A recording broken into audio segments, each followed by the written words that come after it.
अभी next question देखो, इसमें सॉल्व क्या करना है। देखो solve x plus z p minus x plus z q equal to x minus y. Small p क्या रहेगा, मतलब लैग्रेंजेस ऑर्डिनरी डिफरेंशियल इक्वेशन है ना, first order. Capital p, this is del z by del x, q equal to del z by del y. Clear. So यहाँ पे देखो अभी, okay, solve x plus z p equal minus x plus z q equal to x minus y. इसको solve करना है। तो इसका solution देखो, the given partial differential equation of first order linear PDE of the form capital P small p plus capital Q small q equal to R known as the Lagrange's equation. Okay, this is the Lagrange's formal equation, मतलब topic की वो Lagrange's। और देखो where capital P equal to del z by del x equal to, and capital Q equal to del z by del y. Here we have capital P equal to y plus z, capital Q equal to minus x plus z, capital R equal to x minus y. The characteristics equation or auxiliary equation are given by dx upon capital P equal to dy upon capital Q equal to dz upon capital R. सही है, this is the Lagrange's auxiliary equation. देखो यहाँ पे capital P capital Q क्या क्या कैसे निकाला, ये देखो this is a capital P, इसको साथ कंपेयर करें। ये जो इक्वेशन है लैग्रेंजेस फॉर्म वाला equation, capital P linear equation है, Lagrange's linear equation, capital P small p plus capital Q small q equal to R। इसको इसके साथ कंपेयर करो। कैपिटल P क्या हो गया, y plus z, capital Q क्या हो गया, माइनस एक्स प्लस जेड, इन कैपिटल आर क्या हो गया, एक्स माइनस वाई। सही है। ये द कैरेक्टरिस्टिक्स इक्वेशन और auxiliary equation are given by dx upon capital P equal to dy upon capital Q equal to dz upon capital R। Substitute the expression for p q r. जैसे यहाँ पे देखो dx upon capital P y plus Z है equal to dy upon minus x plus z equal to dz upon minus x minus y. We need to find two independent integral from this equation. First integral जैसे देखो, consider using multiplier L equal to 1, M equal to 1, N equal to 1। सही है। अभी देखो ये जो equation आ गया ना, ये क्या पी क्यू आर, ये लैग्रेंजेस ऑक्सिलरी इक्वेशन है। यहाँ से नहीं किया आपको, we need to find two independent integral from this equation, ये इक्वेशन से निकालना है। तो मेथड ऑफ मल्टीप्लायर का यूज करेंगे, मेथड ऑफ मल्टीप्लायर। तो मेथड ऑफ मल्टीप्लायर देखो, फर्स्ट इंटीग्रल देखो, consider using multiplier l equal to 1, m equal to 1, n equal to 1, है ना। जैसे मैंने रेशो, हमें अच्छा मतलब रेशो ऐसे डिफाइन करना है, मल्टीप्लायर एल एम एन ऐसे यूज करना है। वो जो रेशो रहेगा ना, l d x plus m d y plus n d z upon l into p plus m into q plus n into r. ये जो डिनोमिनेटर वाला टर्म जो है ना, ये डिनोमिनेटर वाला टर्म क्या आना चाहिए, इक्वल टू जीरो। मल्टीप्लायर ऐसे चूज करना है, डिनोमिनेटर वाला टर्म क्या आना चाहिए, जीरो।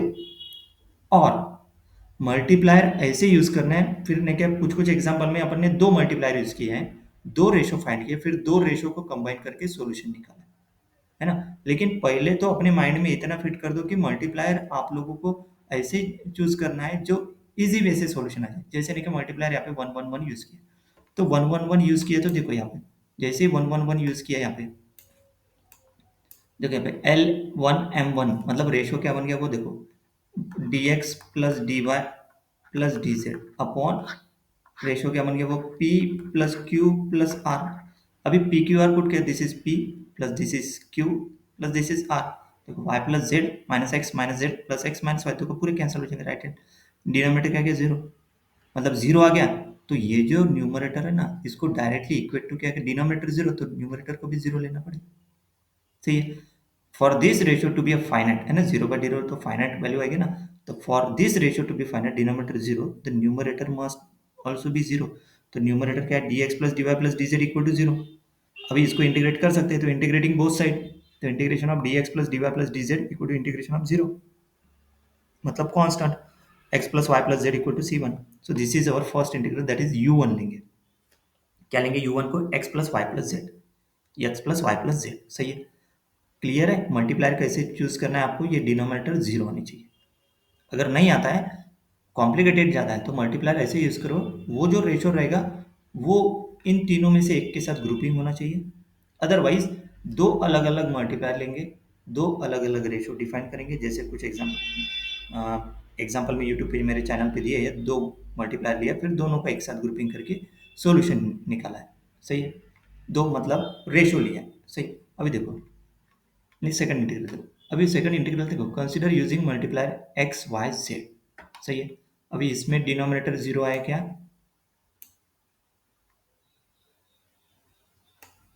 नहीं है। देखो यहाँ पे two z x minus y, मतलब देखो यहाँ पे देखो मल्टीप्लायर क्या यूज किया है, एक्स वाई जेड, तो रेशियो क्या बन गया? देखो x d x plus y d y plus z d z, जैसे मैंने बताया है ना। यल की जगह एक्स, यम की जगह वाई और एन की जगह जेड, देखो ऊपर में। और यहाँ पे एक्स वाई जेड और पी क्यू आर क्या है, p u y plus z, q है माइनस एक्स प्लस जेड और आर है एक्स माइनस वाई। अभी ये डिनोमिनेटर को कैलकुलेट करेंगे।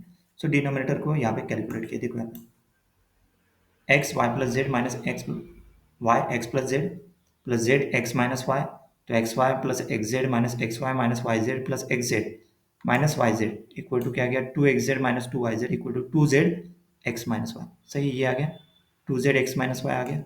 अभी देखो, so we have x d x plus y d y plus z d z upon two z x minus Y.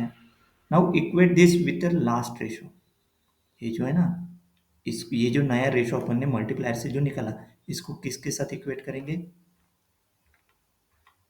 ये जो रेशो है लास्ट के साथ, क्योंकि इसमें देखो एक्स माइनस वाई है ना इसमें, और यहाँ पे भी क्या है, ये रेशो में एक्स माइनस वाई डिनोमिनेटर में कैंसिल हो जाएगा। तो किसके साथ इक्वेट करेंगे? दिस लास्ट रेशो के साथ, d z upon y minus x. सही है।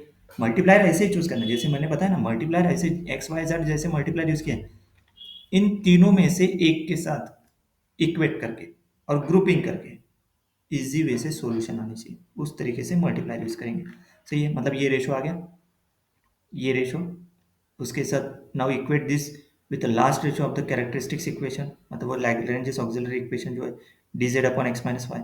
तो ये रेशो निकाला मल्टीप्लायर से, दूसरा अपना grouping already Lagrange auxiliary equation में दिया d z upon x minus y. तो यहाँ से x minus y not equal to zero, तो cancel, we can multiplying both side by x minus y.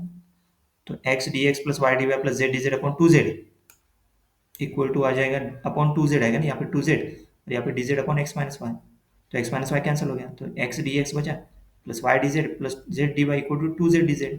अभी इसके इंटीग्रेट कर दो। सही है, इसको इंटीग्रेट कर दिया तो क्या आ गया, x d x plus y d z d y plus z d z equal to two z d z. मतलब ये आ गया x square by two integration, इसका integration y square by two, z d z का integration z square by two, two z का integration, two z का integration क्या होता है, two z square by two, two two cancel, तो बचा सिर्फ Z square plus c two dash लिया पे इंटीग्रेटिंग कांस्टेंट। अब सी टू, तो देखो अब सी टू डैश क्यों लिया, क्योंकि अपने को सी टू चाहिए ना, तो डिवाइड बाय टू कैंसिल हो गया, तो x square by two plus y square by two minus z square by, ये इक्वल टू के उधर आ गया ना, तो ये क्या बन जाएगा minus z square plus z square by to, तो बचा minus z square by to बचेगा ना, तो देखो minus z square by to, ये इक्वल टू के उधर गया सी टू डैश। क्लियर है।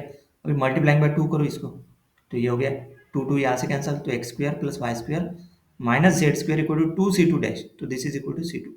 तो इसको क्या लेंगे अपन यू टू, कुछ कुछ इसमें यू और वी लिया है, यू फर्स्ट इंटीग्रल को लिया है, वी सेकंड इंटीग्रल। अभी इस क्वेश्चन में इसको यू वन लिया है फर्स्ट इंटीग्रल, इसको क्या लिया यू टू। सही है, तो सेकंड इंटीग्रल क्या है, x square plus y square minus z square.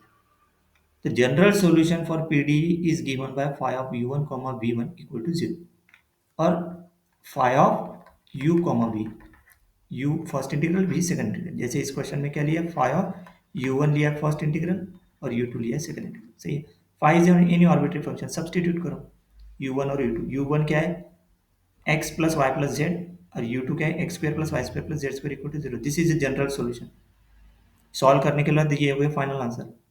Alternative वे कैसे लिख सकते हैं उसको, alternative this can be written as one integral being an arbitrary function of the other, जैसे u1 equal to f of u2 और u2 equal to f of u1, जैसे मैंने बताया बहुत सारे एग्जांपल में u1 equal to f of u2, u2 equal to f of u1, u1 मतलब this one, देखो u1 equal to f of u2 और u2 equal to f of u1 और दिस वन, ये तीनों जनरल सॉल्यूशन है। Either you have to like this one और this one और this one.